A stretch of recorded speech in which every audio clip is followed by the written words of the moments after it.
Hello and welcome to Rathod Science Academy. Today in this session we are going to see current affairs of 5th November 2025.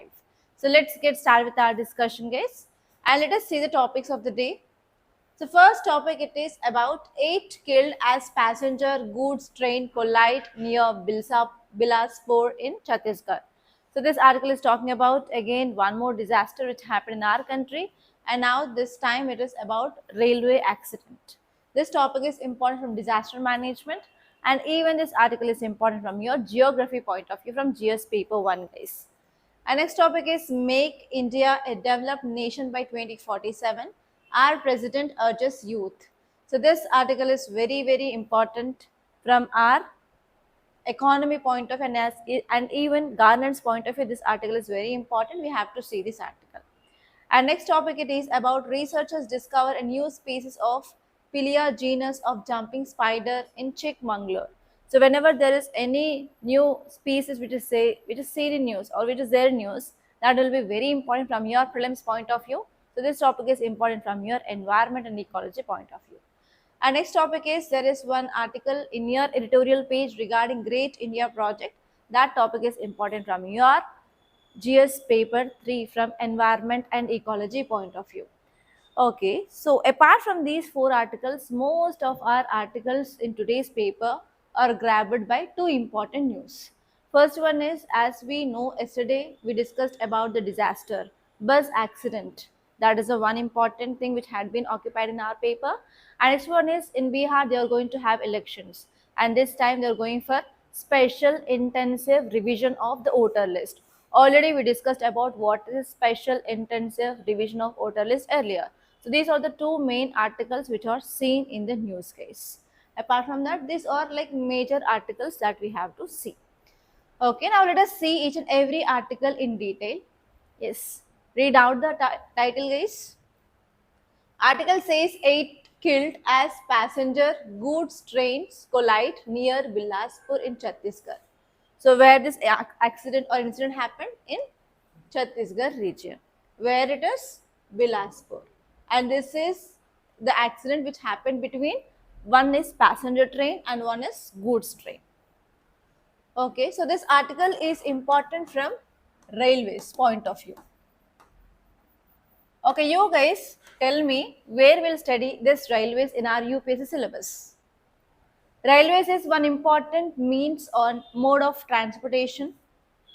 You will be studying in our GS paper 1 under geography.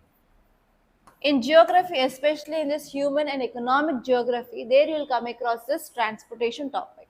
In that transportation, you will be studying about different roadways, railways, waterways, airways and pipeline. So from that point of view, you can see this. And railways is very important for our development of our country. It comes under infrastructure development.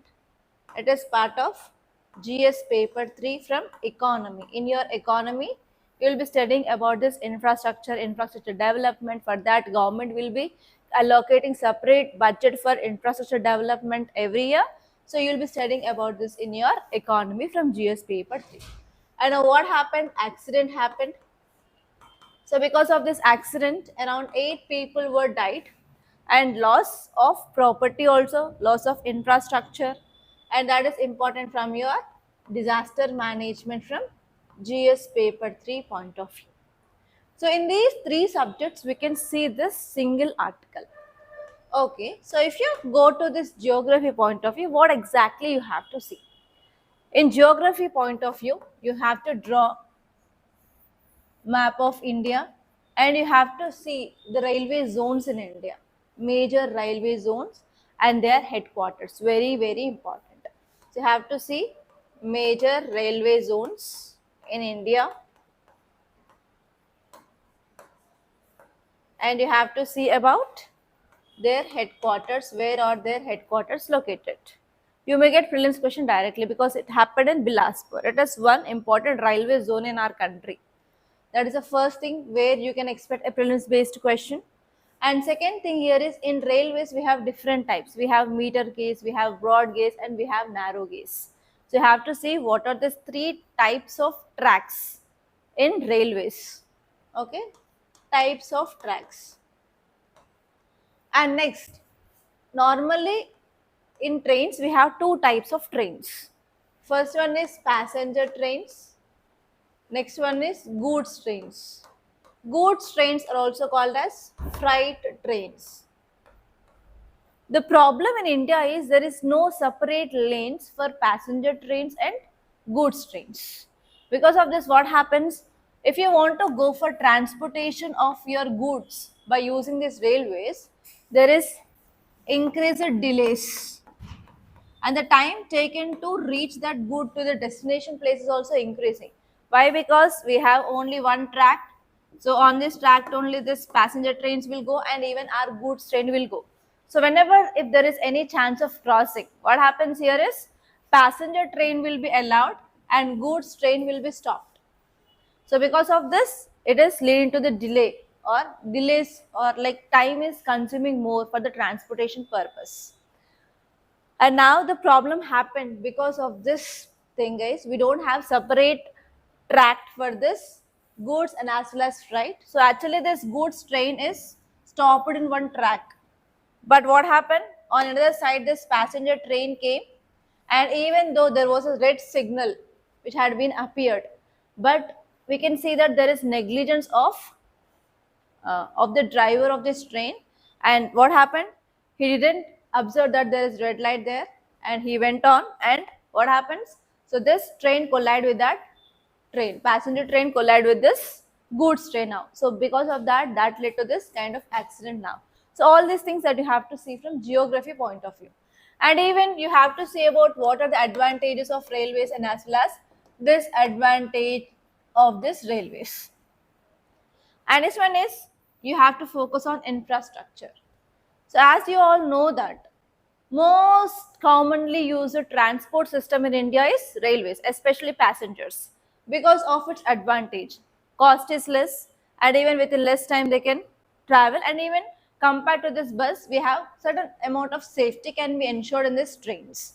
So because of that, it is one of the most important major infrastructure in our country. And these trains also we have different types. For example, earlier trains used to run on coal, but now what happened? We came up with this electric powered trains. And now what is happening in India is there is increased rail accidents. To control these rail accidents, government came up with one system called as, what is that? Kavach. Kavach system is a thing which we are going to insert in our trains so that we can get good safety and security for the trains. It will help to minimize this railway related accidents in India. But the problem in India is each and every train is not having this Kavach system. We didn't integrate this Kavach system in our country. And actually, our government is focusing on European based technology to prevent this railway accidents now. So that is the reason why this Kavach is not full-fledgedly implemented in all the trains. So that is one important major reason for increasing of accidents in our country. So here you have to focus on what is this Kavach system also. It is not for the first time this kind of railway accident happened in India. Earlier also many a times accidents were happened. So that time they said that yes, Kavach system is not integrated. And from that time also till today, there is no complete implementation or integration of this Kavach in our Indian railways. It is one important drawback that we can see. So you have to see about certain facts regarding this Kavach system. That is from your economy point of view. And from disaster management point of view, you have to see what measures we can take to control this kind of incidents in future. And you have to see about what are the steps that we can take. So whenever there is any disaster happen, so we have to focus on this disaster management cycle, guys. So in this cycle, we have three things. First one is disaster. Whenever the disaster happen, what kind of the steps we have to take immediately. And next one is after disaster, what kind of steps we have to take. And next one is before disaster, what kind of steps we have to take for prevention and mitigation of this disaster. That means before occurring of disaster, what are the preventive steps we can take so that we can minimize the loss. and even we will be ready to face that. That comes under pre-disaster phase. Pre-disaster phase. And during disaster, yes, disaster happened now. So what are the steps that we are going to take immediately to minimize the loss of life? For example, availability of ambulances, shifting them to nearby hospitals, or like we have to relocate the people from that area to another area, and we have to provide immediate medical aid. So like that, during disaster, what are the steps we'll take? And after disaster comes under this post-disaster steps. So after disaster, what type of steps we have to take? Like rehabilitation, reconstruction, compensation to the victims, dead people, like that. So here in this accident, we have to see about what are the steps that are taken in by the government now. And after 3 to 4 days, you will be getting the follow-up articles regarding what kind of steps government is taking in this post-disaster steps. And in future, how we are going to handle this. So here majorly we'll use science and technology, guys. How can we use this advanced technology to prevent this kind of incidents in future? So here we have to think about that, science and technology. Here you can use satellites, you can collect data, you can use different apps, different websites for increasing of awareness to the people. Everything comes under this pre-disaster phase. Okay. So now let us see this article clearly. A tragic collision occurred between mainline electric multiple unit passenger train. So one passenger train collided with station, that is nothing but that goods train is stopped in that so and so area. So this passenger train went and hit at this goods train which is stationary near this Bilaspur railway station in Chhattisgarh. So what are the factors? What led to this incident here is the signal system was functional. Already I said that it showed red symbol, red light. But even though we can say that it is a negligence of the driver. Okay, so actually the questions are raising about reliability of automatic warning systems or train protection warning systems. They should alert drivers to red signals. So if there is any red signal, or you know about this traffic signals, orange color, red color, green color, in the same way for the railways also they have their own signals. If there is any red signal which is there, so this signal, it has to alert the driver, because every train have this train protection and warning system. This system will be alerting the driver. So now the question is whether this system had not alerted this driver or not. Again the one question. Or else whether it shows purely the negligence of the driver or not. So these two things that we have to think and decide what led to this incident. And actually it is part of Southeast Central Railway Zone, where track doubling and electrification is ongoing but incomplete in some stretches, increasing congestion risk. And one more thing here is, as I said, there is no proper lanes for passenger trains and goods trains. But in this Southeast Central Railway Zone, they are going for doubling of the track. And they are going to have this dual tracks or two tracks for the goods and as well as passenger trains. And actually this work is ongoing. Actually this work has not yet been completed so far. So because of this there is increased congestion. Congestion means nothing but the traffic is increasing here. So that is also one main reason that led to this kind of incident now. And this one is even human factors. Actually whoever the person who will drive this trains, they are called as loco pilots. So actually these loco pilots, they are fatigued and they are already having work stress. They have to work at least 10 to 12 hours per day. So because of this also sometimes, yes, this kind of human errors can happen. And even the loco pilots, if they are not having proper training, also that will lead to this kind of accidents, guys. Two things that we have to see from human errors. And next one here is operational pressure. This route is freight heavy due to Chhattisgarh coal belt, and that lead to frequent good trains halts. And as you all know that Chhattisgarh region, Jharkhand region and West Bengal region will have mines, coal mines. So because of this, obviously the coal is transported by using these goods trains. So what happens, there is increased traffic of these good trains in this region. Especially they will go for halting. What is the meaning of halting? They'll stop certain time. So whenever there is any crossing, obviously this goods train will be stopped and this passenger train will be allowed, no? So what happens, because of this frequent goods train halting also this passengers train came and hit this. So this is also one important reason that we can see. And next one is maintenance and oversight. There is no evidence of mechanical failure or brake issue. So we have to see whether the track had been any changes in the track, or whether this track had been altered. So because of this monsoons, everything, so we have to check and we have to come up with a final reason, like what led to this accident, whether it is the mistake in this automatic system, or whether it is mistake from the human side, or whether it is mistake from the braking system, or whether it is a mistake from this track, or like what happened exactly. We don't know the reasons, but these are the common reasons or the causes for this train accidents in India. So what can be done, guys? So as I said, we have to take immediate actions.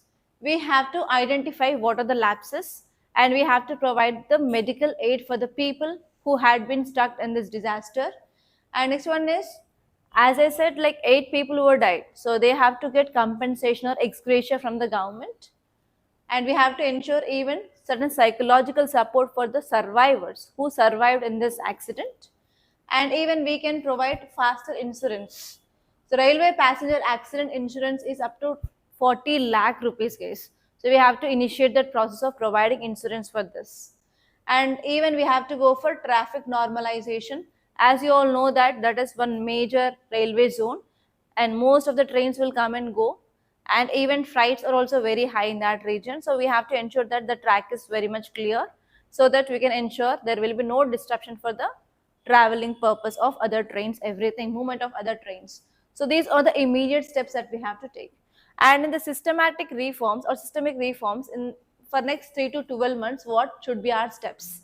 First one is we have to go for technology upgradation in our railways. So what is a system? That is covered system. We have to integrate covered system with our railways.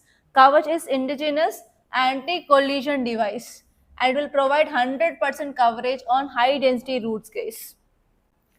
And next one here is we have to focus on human resource fixes. So actually in our railways, we have lots of vacancies regarding these loco pilots. That means the drivers of the trains. If you're having enough number of drivers, can we decrease the pressure on already the loco pilots? Because you're working for 10 to 12 hours. It is very difficult, right? So we have to go for filling up of that loco pilot vacancies. Not only that, we have to go for regular upgradation of mock drills, and as well as training for this loco pilots as well. And we have to ensure that not more than 8 hours shift should be there for that loco pilots. Okay, and next one is mandatory stimulator training for signal protocols. And next one is we have to go for completion of this track doubling as soon as possible. We have to try to arrange separate track for goods trains and as well as passenger trains. And next one is in long term, in next 5 years, what can be done? So we can have a goal that is called as zero accident goal, and we can align that. Already India came up with a target called as white paper target. We are expecting that there should be less than 20 accidents per year by 2030, and we have to see like how we can do that. So especially now we are using AI, artificial intelligence, in every arena. Why can't we use this AI even in this railways also, so that we can decrease accidents? So here we have to integrate this AI for predictive maintenance. It can predict whether the accident may happen or not. If they are prediction of accident, it will give signals for this loco pilots, then they will be alert. And this one here is we have to focus on independent safety regulators. Actually in 2023 there was one committee called as Kakotkar committee. So it is focusing on improving of safety in railways. What are the recommendations given by that Kakotkar committee had to be implemented as soon as possible, so that we can minimize the accidents. And next one is political momentum. Opposition party, they will demand a dedicated safety budget, like 10% of our capital expenditure. So we have to even increase our budget for railways. If you are getting budget for the railways, then only it is possible for doubling of lanes, maintaining of good infrastructure, good quality of tracks, and as well as integration of this coverage. It won't happen without money, right? So we need to provide proper budget for this railways. Okay, so in this way you have to think in each and every dimension from your UPSC perspective. Okay. Yeah, see this next article, guys. Title says Make India a Developed Nation by 2047. President urges youth. So, what is the keyword? Developed Nation 2047. Okay, the keyword is India has to get the status of developed nation. And what is the target year? 2047. Why 2047 only? We got independence in 1947, exactly 100 years of independence. At least we have to get the status of developed country. So today we have, what is the status of India? Developing nation. Okay, so here this article is saying that India has to get this status of developed country by 2047. And who is asking this? Our president is asking youth. So why youth has to be addressed regarding this developed nation? What is the relationship between the status of developed nation and as well as youth? Today's children are tomorrow's citizen, and today's youth are coming under the part of our demographic dividend. What is this demographic dividend? Working age population in our country is called as demographic dividend. What is working age population then? How many years? How many years? 15 to 15 to 60, 64, 65. Okay, comes under this working age population. They consider demographic dividend. So now you guys think why president is addressing youth regarding this developed nation. What president is exactly expecting from this youth? What president is expecting from the youth? Are you understanding? President addressed session and she said that yes, developed nation status at least we have to get by 2047. So why president is addressing youth? What are the qualities in youth will leads to this status of developed nation for India?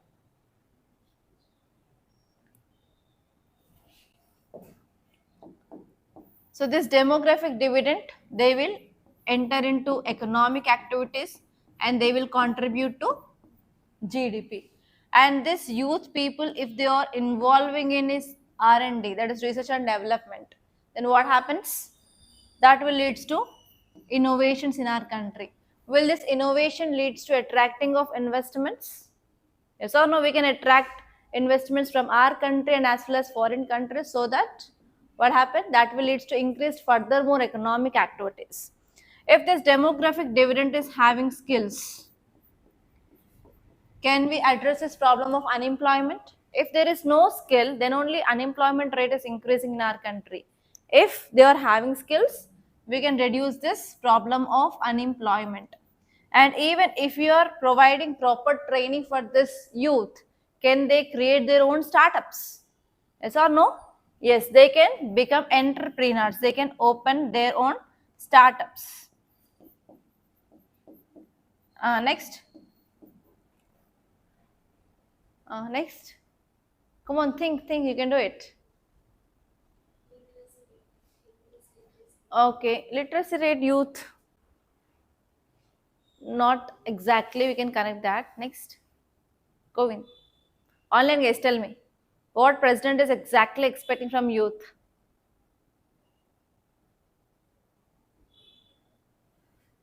Okay, let us see this article. So president said that youth to come forward and contribute towards goal of making India a developed nation by 2047. On a 3-day visit to Uttarakhand, the young people like students of Common University have a significant role to play in achieving this goal. President said during this 20th convocation ceremony of university at Nainital. India is one of the fastest growing major economies in the world, as government has taken several policy initiatives to ensure continued progress in the country, she said. Okay, that means youth or younger population, they are going to contribute our country soon.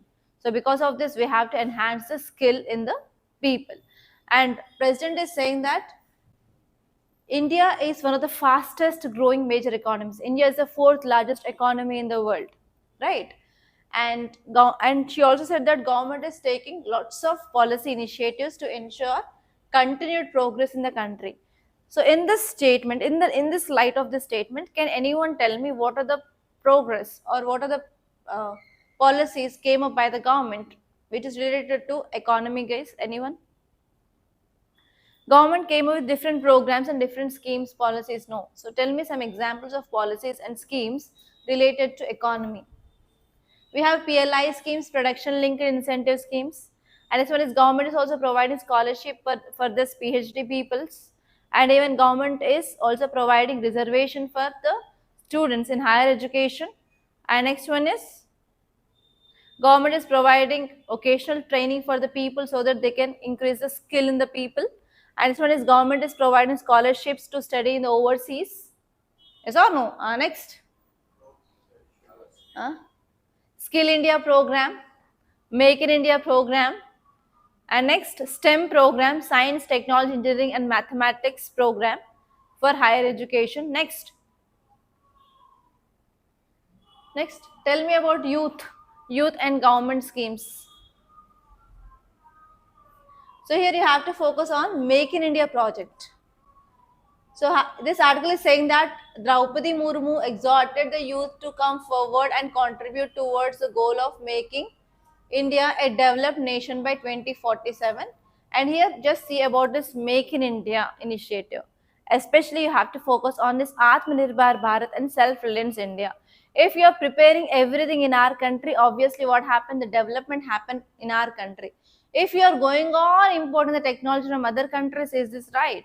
Will we get that status of developed country? For sure, we will not get that. So here, indirectly, our president is focusing on this Make in India project case.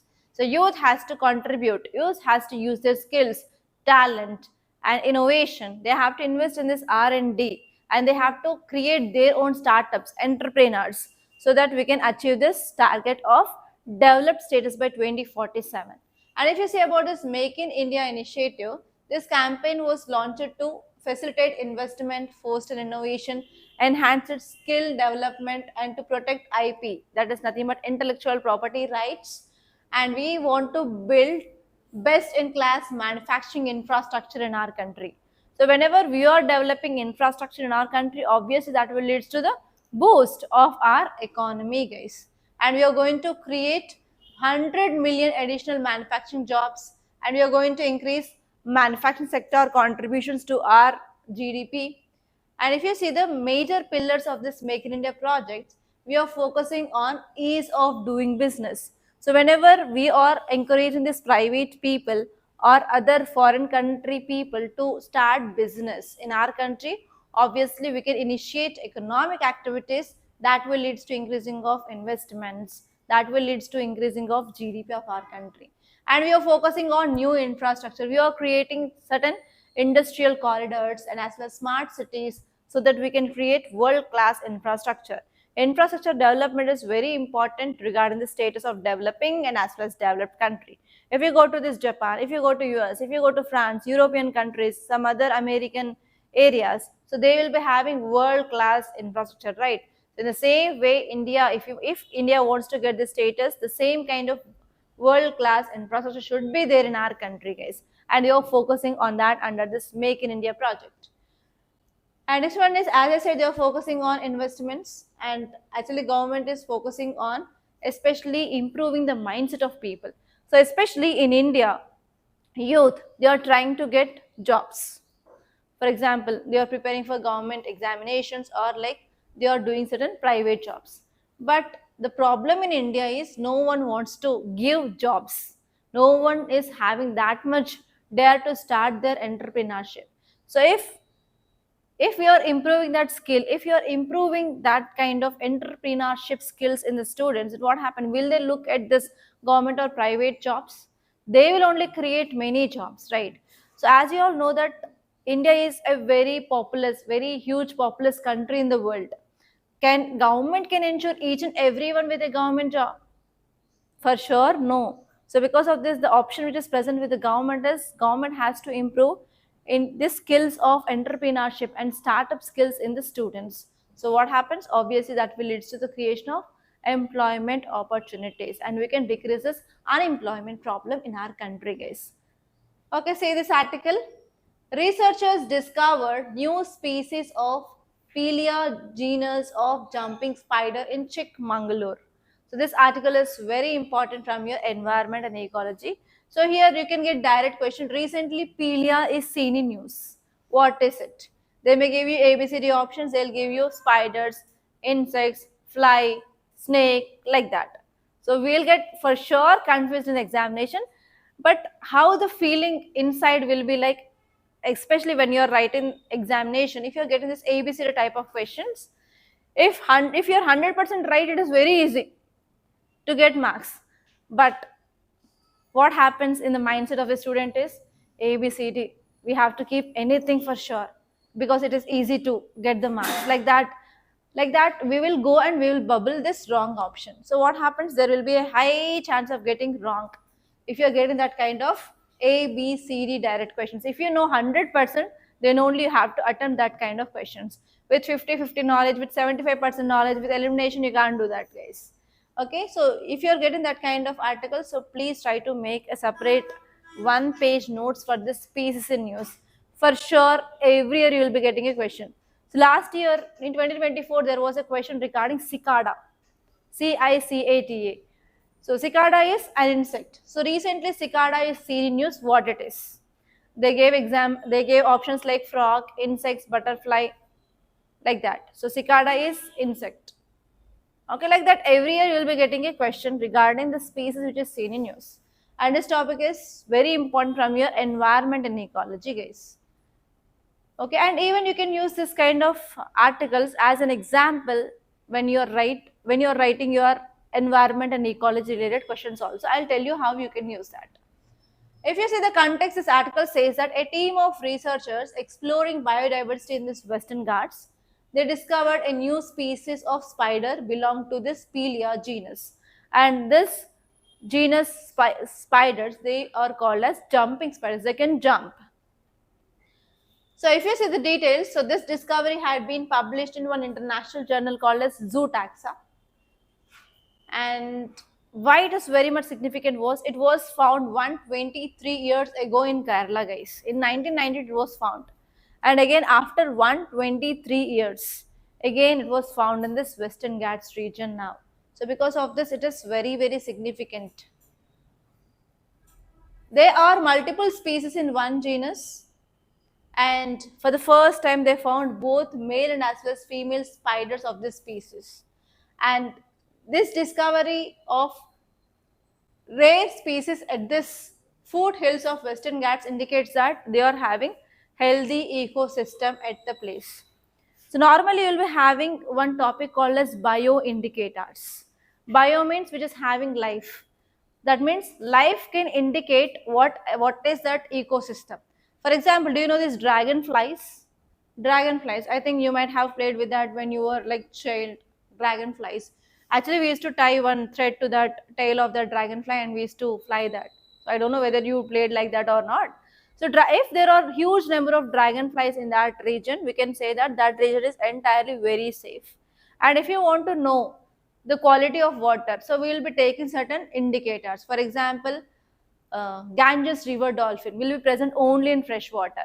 If the water is polluted, means that number will be obviously decreased. So based on the number of certain animals in certain environments, we can identify the health of that so and so ecosystem and environment. So here, because of this discovery, we can identify that yes, there is healthy ecosystem at this place of the foothills of Western Ghats, guys. That means so this animal is also, this species is also one of the bioindicator. So like that, we can connect this kind of examples while you're writing your mains question answer also. This study shows that spiders are habitat specific and normally they are seen only on 2 trees, guys.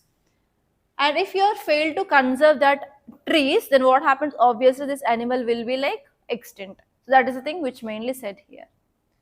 So this article, guys, title says India's forest hold the future. So this article is talking about Great Green India Mission. Very, very important. Please make a note. Great Green India Mission.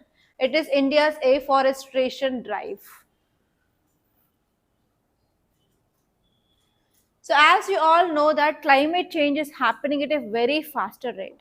Why does climate change is happening? Because of increased greenhouse emission. Yes or no? Because of global warming. Why this global warming is happening? Because of increasing of carbon dioxide emissions. So if you are releasing more and more carbon dioxide emissions into atmosphere, that will lead to increasing of global warming at a very fast rate, and that will lead to the climate change. Yes or no? So is that good for our environment? Is that good for our planet? Obviously, it is not good. So for that, our government came up with National Action Plan on Climate Change, NAPCCC, in year 2014. And the important aim of this NAPCC, it is to respond to climate change through combination of mitigation and as well as adaptation strategies. And especially they will focus on forest-based ecosystem restoration. Why they are focusing on forest-based ecosystem?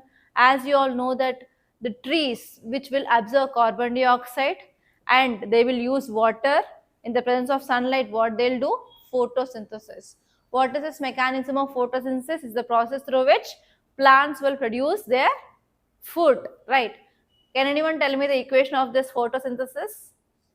Says CO2 plus H2O under sunlight gives C6H12O6, right? That means these are called as carbon sinks. If you want to reduce this carbon dioxide concentration in our atmosphere, what do we have to do? We have to go for increasing of our forest cover. And the second carbon sink is oceans. Can we increase oceans? That will be not under our hands. So here what can we do is, we can go for afforestation, especially government is focusing on increasing of forest cover so that we can control this climate change. The important objectives of this project is, they want to improve quality of forest cover and they want to focus on increased forest and tree cover on forest and as well as non-forest lands. And they want to improve ecosystem services like biodiversity, hydrological service and as well as carbon sequestration. And they want to focus on increased forest-based livelihood, especially scheduled tribes, forest dwellers. They depend on this non-timber or non-forest produce like that. So here what happens, they plays a very, very important role in conservation of this forest. And this one is, we want to create an additional carbon sink of 2.5 to 3.0 billion tons of carbon dioxide equivalent by 2030. That means we have to increase this forest covers so that we can absorb more amount of carbon dioxide in our atmosphere. And please make note of this target. So we have to create additional carbon sink of 2.5 to 3 billion tons of carbon dioxide equivalent by 2030. Okay, so this is about this project and you have to do in detail study of this project, guys. It's very, very important. So by this I'm concluding, guys. Thank you so much, and we are going to conclude this class today. I think tomorrow I will be taking current affairs analysis, but on Friday for sure I will be not taking current affairs analysis, guys. I will be going to cover that Friday's current affairs analysis in our Saturday's class, guys. Okay, so that's all, guys. Thank you for watching and please do like this class and share this class and do subscribe to Rathod's IAS Academy. You can follow us on our Telegram channel where we are providing daily PDF of this class, and Instagram we are providing current affairs and shorts, prelims question with model answer and as well as mains question with model answer. Everything we are providing A to Z from prelims come mains along with the current affairs in our Instagram channel as well. The link of that Instagram page is given in description box. You can follow us. Thank you, guys.